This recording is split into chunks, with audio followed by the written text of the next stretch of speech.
J'espère que tu vas bien. Aujourd'hui, nous sommes le mercredi 8 septembre 2021. Romain Sost avec Cap Copywriting et je suis très excité de te parler de cette technique qu'utilise Claude Hopkins pour développer ses ventes, pour faire connaître les produits dont il fait la promotion. Il s'agit des coupons et de l'échantillonnage. Donc c'est peut-être quelque chose qui a tendance à disparaître, en tout cas à part le Tour de France, on va y revenir. Mais sinon, à part sur Internet, on n'en voit plus trop des échantillons à essayer. Peut-être un petit peu au supermarché de temps en temps avec les morceaux de saucisson à l'entrée. Mais c'est rare.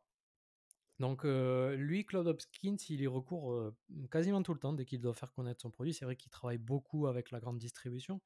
Et donc il se considère comme... enfin, il explique, je vais le citer, il explique que j'ai envoyé dans des magazines et des journaux des centaines de millions de coupons. Certains servaient pour obtenir un échantillon, d'autres pour obtenir des paquets gratuits dans n'importe quel magasin. Et mon nom est identifié à ce système de publicité. Moi, j'ai échantillonné toutes sortes de choses. Rien d'autre n'a fait d'autant moi un acteur publicitaire. C'est dire l'importance qu'il accorde à cette technique de publicité qui joue sur la réciprocité. Donc Cialdini, lui, l'a théorisé. Ça arrivé bien plus tard. Lui, il avait compris, le petit Claude, il y a longtemps, que ça fonctionnait très très très bien. Donc petit exemple qui a rapporté beaucoup d'argent à la famille Van Camp, qui vendait à l'époque du lait en poudre. Et qu'est-ce qu'il a fait, Claude Hopkins? Il a décidé d'insérer un coupon qui serait valable dans n'importe quel magasin pour avoir une brique de 10 cents. Donc, pas en donnant le, la brique gratuitement, mais en la rachetant au prix de l'épicier, donc au prix de détail. Ce qui fait quand même une petite différence au niveau de l'esprit du consommateur qui se dit: ah ouais, quand même, il rachète. Donc, ça veut dire qu'il croit en leurs produits. Et ça, on y reviendra un autre jour. C'est quelque chose qui est important pour lui. Et donc, comment est-ce qu'il a fait en détail pendant 3 semaines avant la parution de cette promotion dans un journal?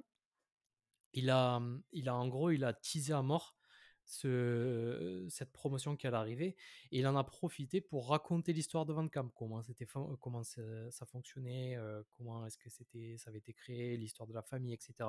Bon, il rentre pas dans le détail, mais j'imagine qu'il en a fait des caisses en long, en large et en travers afin que les personnes qui ont été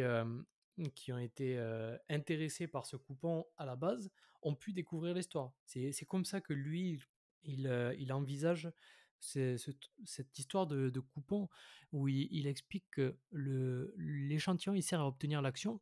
Le lecteur de votre annonce il peut ne pas être convaincu au point d'acheter, mais il est prêt à en savoir plus sur le produit que vous proposez. Et là, c'est à ce moment-là que on peut faire de la promotion pour faire du storytelling et faire la promotion de sa marque, en gros, et pour créer de la familiarité. Et donc, pour revenir à l'histoire, il a donc fait la promotion. Il a réussi à obtenir, grâce à toute cette promotion, 90%, 97% de distribution chez tous les épiciers. Ce qui est, il me semble, énorme parce que j'imagine qu'à l'époque, il y avait beaucoup d'épiciers puisque les supermarchés, je ne sais pas s'ils étaient apparus encore. Je pense pas. Ils ont dit, donc il explique que nous avons dit aux femmes au foyer à quoi elles devaient s'attendre dans ce lait. Au final, ils ont écoulé 1 460 000 coupons pour 1 460 000 foyers. Donc c'est énorme là au niveau de la publicité. Ils ont dépensé 175 000 dollars, ce qui est aussi une somme conséquente à l'époque. Mais en 9 mois, ils sont revenus sur leurs frais.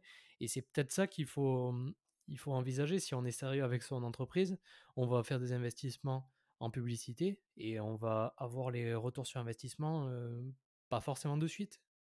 Bon, je sais qu'on est dans la culture de l'immédiat, mais peut-être que voilà, il faut penser que ça va mettre du temps. Petit mot de la fin pour, par rapport aux échantillons en détail. Je pense que Claude Hopkins, il aurait pleuré en voyant le Tour de France, qu'on balance des échantillons à tire-larigot. C'est vraiment du branding pur et dur. Et bon, moi, je suis pas de cette école de branding et lui non plus.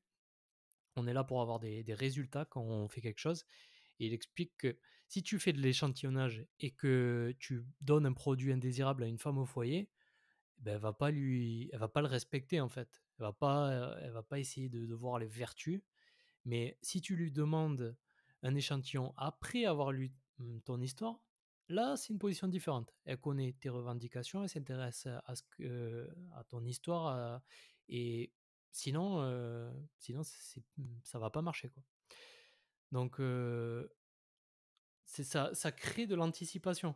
Tu vas pouvoir faire de la publicité autour de ton produit, et donc ça va créer déjà une image. C'est comme ça qu'on le verra avec un autre livre que j'ai lu, qui explique, très bien que, par exemple, le Red Bull, quand on l'a goûté, ils ont fait des tests, goûter, à l'aveugle, c'était dégueulasse. Mais du coup, on a créé de l'anticipation en le vendant comme un produit énergétique et cetera. Bon, vous connaissez la pub, et ça a fonctionné, à mort.